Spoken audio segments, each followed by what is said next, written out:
This story absolutely makes me sick. A couple nights ago on Saturday in Colorado Springs, a 22-year-old male had went into a LGBTQ club called Club Q. He apparently opened fire and unalived 5 individuals and harming 25 others. The person responsible is Anderson Lee Aldrich. Apparently he is the grandson of Republican Representative Randy Aldrich, who is also the former mayor of Santee, California. Because this is so recent, everything is kind of up in the air still, but apparently Anderson walked into the club at around 11:56 and immediately opened fire. Police were notified at 11:56 and arrived at 12, and by 12:02 he was detained. Thankfully, people in the club attacked Anderson and got him detained until police showed up.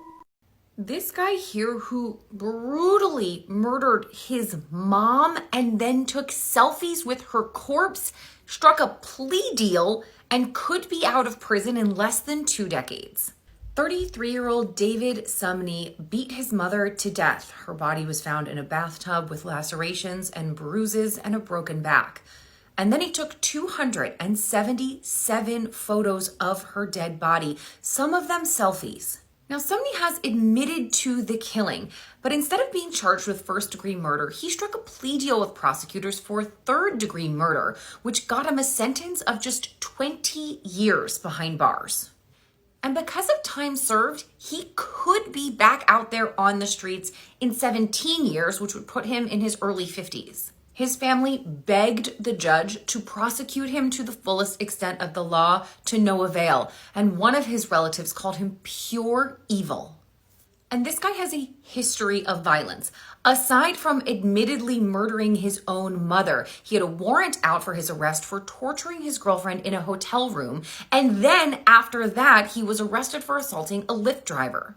When he was arrested for killing his mom, he was found in possession of a few of her checks, her debit card, some of her jewelry, and he tried to give a strand of her pearls to a random hotel employee. Now, he has since apologized for killing his mom, but understands that no one's going to forgive him. One of the twin is a rapist, and DNA can't tell which one did it because they have 99.9 same DNA. A girl named Casey back in 2011 in the UK claimed that she was R by a man, and they did a DNA testing and came up to be this guy named Mohammed Asghar. Mohammed was questioned. He said, "No, it wasn't me," and they found out that he had an identical brother. Casey couldn't tell which one did it because they looked the same, and she didn't know they were twins. Brother Aftab said, "No, I didn't do it." The judges said that they had to pick one suspect and be sure of which one actually did it. The problem is identical twins have 99.9 identical DNA, so DNA test was useless. Same thing happened to the Cooper twins in Michigan. They couldn't tell which one was the R-ist, and they ended up being both freed because prosecutors couldn't find who was the real culprit. The Nimbar twins, one of them is a murderer, but they both ended up walking free because they couldn't prove which one did it. Same thing with the Sathis twins in Malaysia. They escaped the death penalty because they couldn't prove which one was the drug dealer. And Muhammad was charged, but are they sure he was the real culprit? I have the full video on YouTube. Police say this is one of the strangest cases they have ever seen. This is the unsolved disappearance of Lars Matank.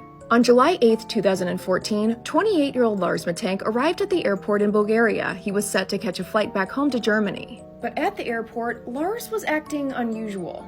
And before security, Lars suddenly stops, drops all of his belongings, yells, "I have to get out of here," and runs straight out of the airport in a sprint. Lars disappears into the woods and has never been seen again. Lars vanished without a trace, and the details surrounding that day remain a mystery. The reason Lars was in Bulgaria to begin with was that he and a few friends had flown there from Berlin on June 30th for a month-long vacation in the resort town of Golden Sands. On one of their last nights there, Lars and his friends got into an altercation with another group of young men over sports. Lars sustained a concussion and a perforated eardrum. A doctor gave him antibiotics and then warned him not to fly as the pressure would make the pain in his ear so much worse. But all of Lars' friends got on their scheduled flight back to Germany, leaving Lars alone in Bulgaria. He checked out of the resort into a cheaper hotel near the airport. Later that night, Lars' mom received a strange phone call from Lars and something was very off. In a whisper, he told her he was being followed and these men were coming for him. He also told her to cancel all of his credit cards. Hotel surveillance footage shows Lars pacing the hallways all night, peering out windows, and even hiding inside the elevator. He then leaves the hotel and disappears for hours. No one has any idea where he went or what he was doing. He later shows back up to the hotel and early that morning on July 8th, calls a taxi to drive him to the airport. Once inside the airport, Lars stops off at the medical clinic to see if the doctor says it's okay to fly. The doctor said he seemed very nervous and erratic before darting out of the room during their visit. Lars then takes off down the hallway, runs out the front door across the airport property. He sees a police car drive past him, hides from it, then hops a fence and disappeared into a heavily wooded area. This was the last sighting of Lars Mittank. And strangely, there's been accusations that doctor from the airport changed his story about what happened with Lars that day 3 to 4 times. There are many theories as to what could have happened to Lars that day. Go to part 2 where we break them down. After Thanksgiving, Joel Guy Jr. did the unthinkable to his parents. After Lisa Guy failed to show up to work the Monday after Thanksgiving, her boss called in a welfare check. Police entered the home and they could see bags of groceries sitting on the ground at the front door, and they could hear a dog barking upstairs. It was extremely hot inside the house and the thermostat had been set to 90. It also smelled like chemicals, and officers said that their skin even began to burn a little because the chemicals in the air were so strong. Their body cam footage shows them walking through the kitchen, and you can see a large pot sitting on the stove. They then walked upstairs where they found a pair of hands with no body attached, and this caused the officers to leave the house and then call in a crime scene unit. In the master bathroom, they found the dismembered bodies of Lisa Guy and her husband, Joel Guy Sr., dissolving in 2 plastic bins of chemicals. Joel Sr. had suffered at least 41 stab wounds, and Elisa had suffered at least 30. The medical examiner said that the state of decomposition made it really hard to count, so there could have been more. And inside the pot on the stove was Lisa's head. Overall, it took the police 2 days to figure out what exactly went on inside the house, but it wasn't very hard to find the perpetrator because they had left a notebook detailing their plan step by step inside the house. Their son, Joel Guy Jr., had this whole plan set to make it look like Joel Guy Sr. had murdered his wife and then exploded their house. It was so hot inside because that was supposed to speed up the decomposition. The notebook also said that he was going to put his dad's DNA underneath his mom's fingernails so that it would look like there was some altercation between the two, but then it also mentioned bringing a meat grinder, and a meat grinder was found in the backseat of his car, so I'm not really sure what the thought process was. There were also notes listing the couple's assets and how Joel Guy Jr. could get his mom's entire $500,000 life insurance policy. Everyone in Knoxville, Tennessee was just so shocked because how could he do this to his loving parents? Everyone said they were great people who supported Joel financially despite him being in his 9th year of college. He was studying to be a plastic surgeon, but I'm pretty sure he was still in undergrad. I don't think he got into med school yet. The couple was retiring, and this was actually supposed to be Lisa's last week at her job. They'd also sold their house, and Thanksgiving was supposed to be the last holiday they celebrated there. As part of this, their 28-year-old son would be cut off financially. And one of Joel's half-sisters noticed at Thanksgiving that despite the news that he'd have to be financially dependent moving forward, Joel was in a really good mood, and he'd even given her kids some of his Beanie Babies. She was surprised because she didn't even think he knew the names of her kids. And I think that says a lot about Joel as a person. As if his notebook wasn't incriminating enough, he also had some wounds on his hands. In court, he never ended up providing a real explanation or excuse for his actions, and he was sentenced to 2 life terms in prison. The story that goes with this photo is pretty insane. This photo is of Mrs. Wood shopping for her Thanksgiving turkey in 1941 in San Antonio. Mrs. Wood was the wife of Judge John Wood, who was assassinated outside of his home by Charles Harrelson, the father of actor Woody Harrelson. The assassination happened in 1979 in San Antonio, and if you're familiar with San Antonio, it occurred in front of the Chateau Dijon townhomes. Charles Harrelson was actually a hitman and would receive 2 life sentences for the murder of Judge Wood. To put this timeline in perspective, Woody Harrelson became pretty famous in 1985, 6 years after this murder, when he went on Cheers. This assassination was a horrible event. Judge Wood was unfortunately the first U.S. federal judge to be assassinated in the 20th century, and Charles Harrelson had been hired by a drug lord who was awaiting trial before the judge.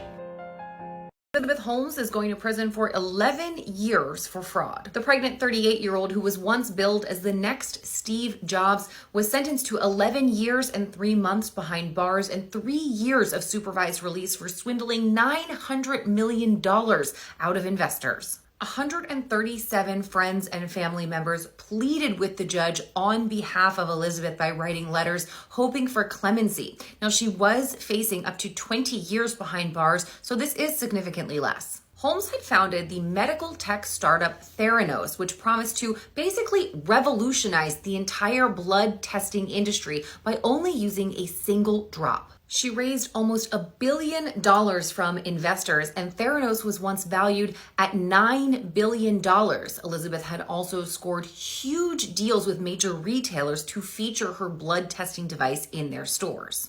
The problem is the technology to do this didn't exist. Her device absolutely never ever worked, and she pretended that it did. As a result, her company went under and she was convicted on several counts of fraud. The voicemail that I'm going to play for you is terrifying, so just a heads up. This is the bizarre case of the Washington stalker. In February 2007, the Kilkindle family was just like any other living in Washington, until one day when their 16-year-old daughter Courtney's cell phone began sending strange and threatening texts to her friends. The messages were disturbing, and when Courtney's friends asked her about the messages, she had no idea where they came from as she didn't send them. Her phone seemed to be sending these messages on its own, and it was about to get so much worse. After that, a caller with a raspy, ominous voice began calling and harassing the family, threatening them and their pets.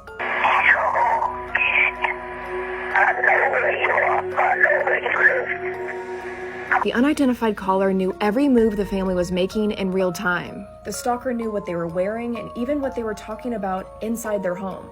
Chillingly, one day in the kitchen, the Kilkindles' mom was cutting up a lime when the caller messaged them and said they prefer lemons. The caller was watching the family all the time and seemed to be in control of their phones. They would shut on and off and their ringtones would change randomly. The family contacted police, and when they did, the caller told them to stop. And the stalker was close. The family reported hearing screaming and banging on their walls at night, and even called to play back the family's private conversations, including one they had with a detective. The family switched phone numbers, phone providers, but the stalker always got the new numbers. The family even installed a new security system to which the caller let them know that there was no point. They already knew the code to the alarm. And when police tried to trace the stalker, it always came right back to the Kilkindles' phones. Police initially suspected that maybe the family was behind this, but realized that that isn't possible as some of these phone calls were made when their phones were shut off. And when the same thing began happening to 2 other families in Washington, they knew they had a full-fledged stalker on their hands. Experts believe a hacker infiltrated the cell phone company website so they could remotely gain control of the phone's GPS tracking. It wasn't until the FBI got involved in the case that the calls suddenly stopped. But who did this and why remains a complete mystery, as the stalker was never identified. Really makes you think twice before you give your number out, doesn't it?